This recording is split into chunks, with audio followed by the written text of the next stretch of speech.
You're listening to ReachMD, XM 157, the channel for medical professionals. What is it like to be a patient with insomnia?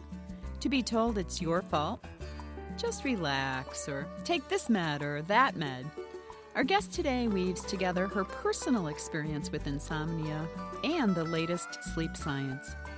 Welcome to the ReachMD Book Club.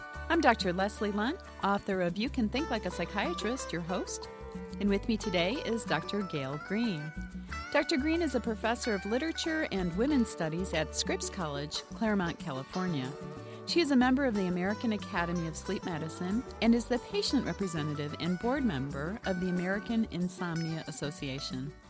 Welcome to ReachMD, Dr. Greene. Thank you very much. Dr. Greene, let me begin by asking why a literature professor wrote a book on insomnia. Yeah, well, sleep has always been the major, most serious problem in my life, getting enough of it so I could do whatever I needed to do the next day, teach the class, write the book. I mean, when you have this problem, it's just so central. You're always dealing with it. There's never a time you're not dealing with it. It doesn't go away. It affects your projects, your plans, your travel, your work, what you hope for the future. So I felt like I'd suffered silently for too long. And I was also hearing the same old advice over and over. Get up earlier, avoid caffeine and alcohol, don't worry so much. And I was reading this advice. I mean, every book I read seemed to say the same thing. It was like I was reading the same book.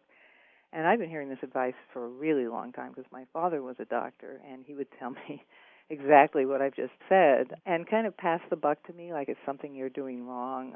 If you'd only, go to bed earlier, if you only wouldn't get so wound up. And so I just asked, what is going on that I'm hearing the same thing 50 years later?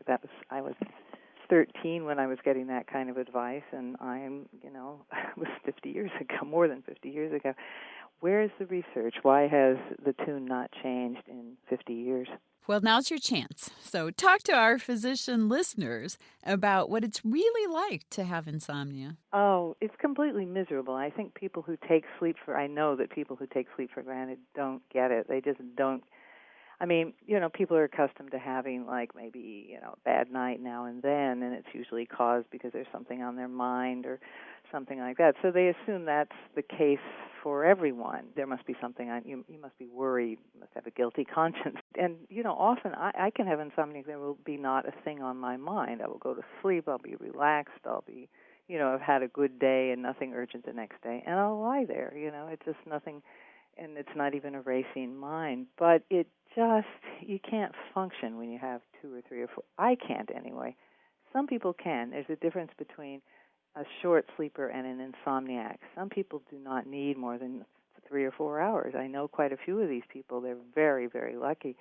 And often doctors assume, if that's what your body wants to give you, then maybe that's all the sleep you need. That's something I've heard a lot from doctors. And my response to that is, I really know how much sleep I need, and I need more than that. I'm not functional, and I'm certainly not happy on that little sleep. Some people are, I'm not. This is not a one-size-fits-all kind of situation. I've lived around it. It's determined what I plan the next day. Can I go on that trip? No, I can't go on that trip. I would not sleep the whole time. I've said no to trips to China, trips to India. That's just not in the cards for me. And I've been very, very lucky, I should say. I'm an academic. I'm able to structure my own hours.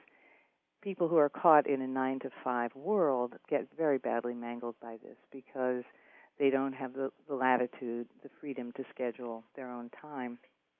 So that's, I think, one of the reasons I went into academia. The one 9-to-5 job I ever had, I got fired from. So tell us what a day is like following a reasonable night's sleep for you versus the ordinary awful sleep that you get.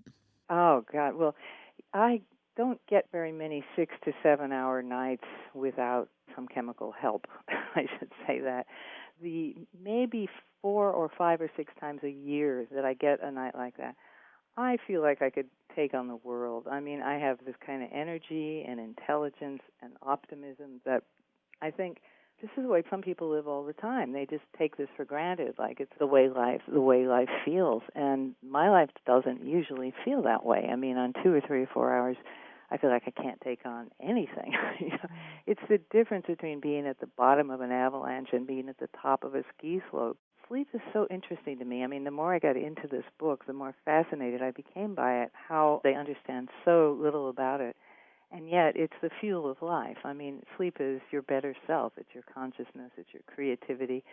You try living without it, and all of those things that go, your sense of humor goes, your relationships with people, fall off. You just don't have the energy.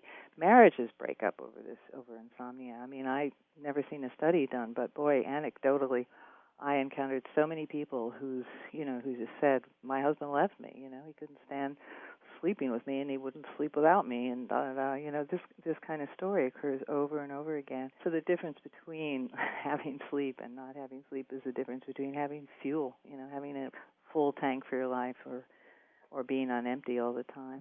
And we do get cranky and irritable, and then we get a bad reputation. Oh, well, naturally they're insomniac.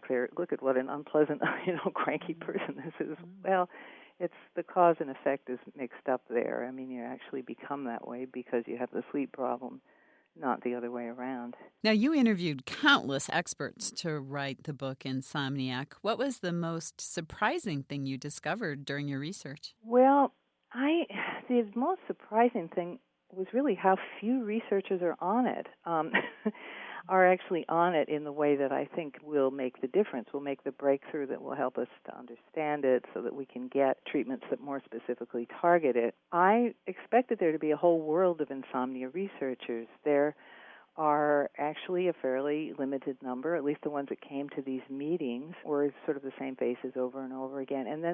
And they tended mostly to do behavioral modification, which is sort of a version of putting it back on the patient. And in some cases, behavioral modification is really important and valuable and will transform a person's life. These sleep hygiene tips and not using the bed for anything but sleep and sex and all those things that we hear all the time, it's very limited, that kind of help. And it's dominated the discourse. It's dominated the field, I think, in a very kind of destructive way. It's kind of strangled it. And I looked for, the neurobiological research on insomnia.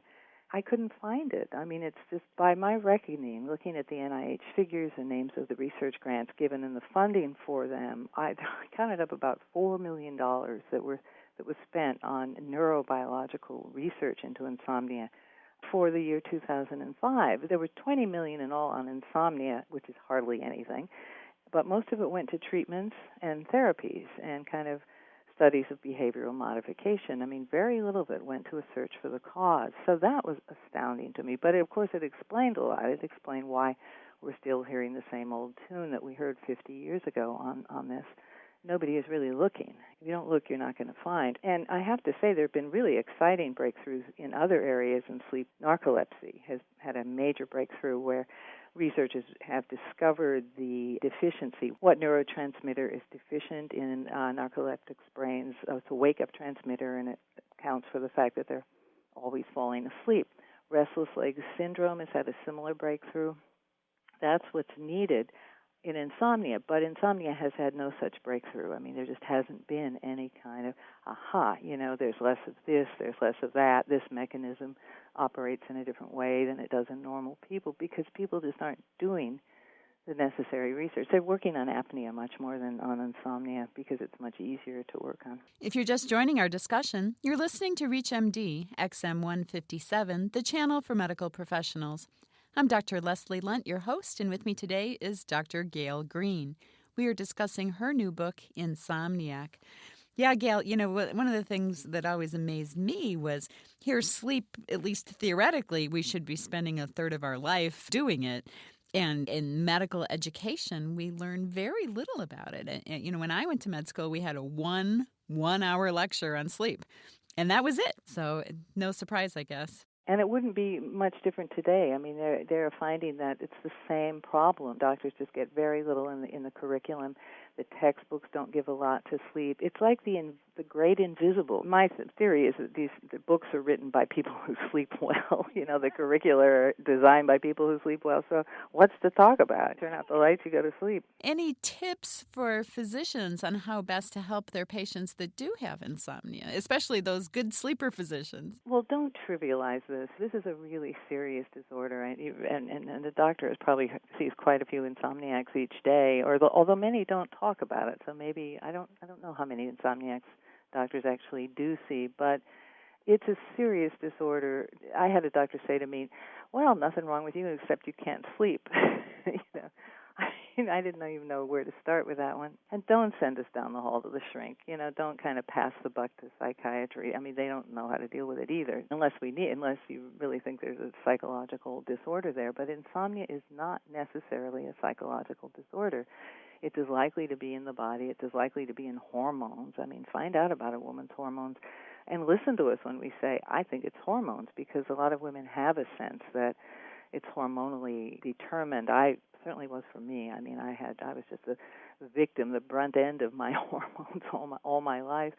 And listen to us, because we're not one size fits all. We need individual treatment. And don't kind of stereotype, this is a neurotic, depressed, middle-aged woman, let's give her an antidepressant. Listen to what we say about where we think it may have come from. Our ramblings may give a clue to what's gone wrong and how it can best be treated, and troubleshoot the condition with us. I mean, really help us kind of think it through.